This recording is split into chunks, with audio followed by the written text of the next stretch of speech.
Penting memahami peta nasional ataupun internasional di dalam kita memahami apa yang terjadi saat ini di negara kita. Kita tidak bisa melihat sesuatu hanya dari jejak yang terjadi, lalu menganalisanya. Kita harus juga memahami apa isi otak man behind the gun-nya, supaya bisa mengantisipasi ke depan apa yang akan terjadi dan apa tindakan kita seharusnya. Kita mulai dari Amerika dengan Trump-nya, lalu ke Cina dengan Xi Jinping-nya, baru melihat apa yang terjadi di Indonesia karena keduanya. Kita semua tahu Donald Trump adalah seorang narsisism. Dari mana kita tahu Trump seorang narsisism? Apa itu narsisism? Seorang narsisism yaitu mereka yang megalomania, suka pamer dan everything about me, semua tentang dirinya terlebih dahulu. Latar belakang sekilas ini saya dapat dari 3 buah buku baru yang sedang saya baca. 1, bukunya berjudul Fierce. 2, Asian Waters. Dan ketiga, China Private Army. Dengan membaca ketiga buku tersebut, ternyata peta dunia bergeser jauh dari pemikiran liar saya sekalipun.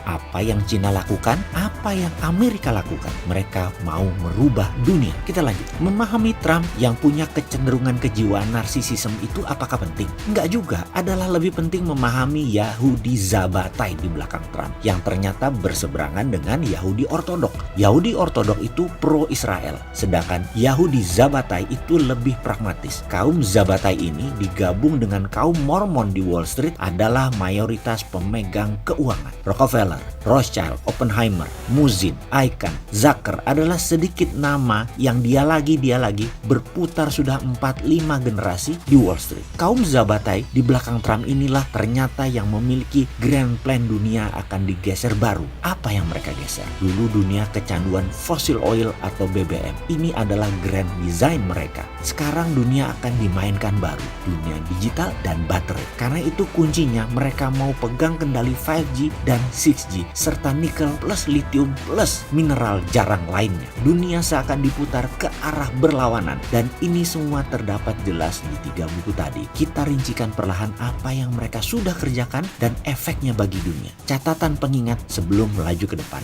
Wall Street itu bukan New York Stock Exchange. Ingat ya, Wall Street bukan NYSE. Jadi kita harus juga bisa membedakan apa itu IMF. IMF itu bukan Wall Street. Amerika State itu bukan IMF, bukan Wall Street. Amerika bisa mengendalikan IMF, tapi belum tentu bisa mengendalikan Wall Street. Tersering malah Wall Street yang mengendalikan pemerintah Amerika. Kita mulai belah 3 makhluk berbeda sekarang. Amerika sebagai state, IMF, dan Wall Street. Contoh, IMF dengan lembaga rating S&P atau Standard & Poor's atau Moody's bisa saja memberikan sebuah negara investment grade kategorinya. Tetapi Goldman Sachs, Merrill Lynch malah menurunkan grade investasinya. Goldman Sachs atau JP Morgan represent mewakili Wall Street, Moody's mewakili IMF. Jangan mentang-mentang berkata sebuah lembaga rating IMF, Moody's menaikkan rating Indonesia lalu terus berpendapat negara ini bagus investasinya. Nggak begitu juga. Investor swasta lebih melihat Wall Street punya pendapat. Jadi sebuah negara mungkin saja disukai IMF, tapi belum tentu didukung pemerintah Amerika. Di sisi lain, kalau Wall Street setuju, banyak setujunya pemerintah Amerika dengan mereka di dalam mendukung sebuah negara. Kita lanjut di sisi swasta. Dengan sebuah pertanyaan, siapa sih di belakang Alibaba? Alibaba listingnya di mana?